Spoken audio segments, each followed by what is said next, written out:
Welcome to a high-stakes courtroom drama where a judge faces repeated violations in a DWI case tied to a tragic death. Tampering with monitoring devices isn't a small slip, it's defiance. Stay tuned as shocking consequences unfold.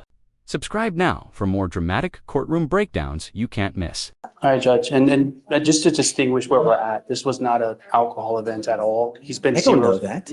How do I know that? It reads. I know that, but what in these instances, what happens is someone puts something in between the leg and in between the device to be able to subvert any kind of reading. That's what happens. So when you see something where there's no contact with the skin for a certain period of time, here it's 2 days, there's no contact. And that's exactly why we're here, Judge. And I showed the prosecutor his leg, and we've been having issues with his whole entire leg is completely chewed up because of this device. It is. But the solution is you come to court, you say, hey, I need to switch it to another leg. You don't just on your own initiative start sticking a piece of paper or a towel or something in there, you know? Judge, I get it. I mean, just there's a tamper event doesn't mean it was intentionally done. And he's on GPS and there's no way for us to know. All I know is that it broke contact with the skin. The judge isn't buying excuses. Tampering with a court-ordered device is serious. It undermines trust and threatens public safety. Here's the legal kicker. Intent doesn't always matter. The violation itself counts. Should repeated violations erase second chances, or do you think leniency has a place? What's your take? He's got an FSRA where we have a dead body. He's not one violation. We're now working on our second to third violation, and now you're putting something, or I don't even know, but all I know is that the device lost contact with your leg for 2 days. That is unacceptable. When you have issues with a monitor, you bring it to your lawyer's attention, you come to court and you say, look, this is what's happening. You don't put something in there in hopes that we're not going to notice. And now you tell your lawyer after the fact. I'm sorry, Mr. Lee, but what choice do I have but to revoke his bond again? You know, I know that it's upsetting, but no, I have a very serious case with you. You've been ordered not, you know that there is no tolerance in this case.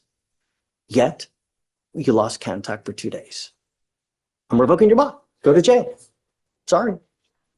What's his bond? Mr. Leeper, I mean, I don't know. Judge, I'm not getting through. Well, this is the other side of it too. He can't switch legs. He's got a GPS on his other one. You know, he should have I agree with you, this court, I agree with it, but something's good. We're gonna have to change something or even move him to like a full-time portable blow because it's not an alcohol. This is jaw-dropping. Despite warnings, the defendant lost device contact for 2 full days. The defense claims it's a mistake, but the judge sees subversion. Viewers, doesn't this feel like DOJ vu? Repeat violations raise eyebrows. Are we watching accountability crumble or justice draw a hard line? Suspense builds. Alcohol issue, Judge. And, you know, he obviously made the mistake. I don't know that, right? Until you come here and tell me, I don't know. The only thing I know is we have a DWI, we've got an FSRA, we've got a dead body, and I've got multiple violations. And now you're hiding, you're doing something 2 days that I don't know about? You know what the proper procedure is when there's an issue.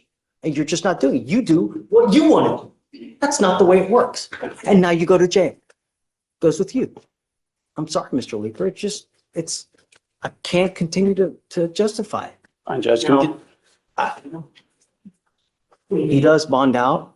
We'll craft a different solution. I'm all ears, but I'm not going to let him continue to subvert. What's his bond set at? 10,002.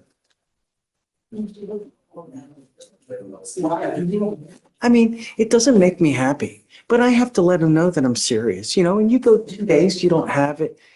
You've lost contact. I don't know what he's doing in 2 days. This is the thing that frustrates me about these devices. He doesn't know he's lost contact. That's a whole, we don't get an alert saying that he's lost contact. He didn't know until this thing came in. And so it's on his leg. He's showing up to work. He's back home on time. The device is snug to your skin. It's literally, it has to have constant contact with your skin. So for it to lose contact with your skin, there's something in between it, or they've done something to it. they've loosened it to where it's lost contact. They've put something in there. That's why it's impossible for us to know. The only thing that we do know is that it lost contact and it lost it for 2 days. You know? Yeah, if it was our first rodeo, if it was our first, you know, I always give someone the benefit of the doubt. But here we are, over and The verdict hits hard, bond revoked, jail ordered.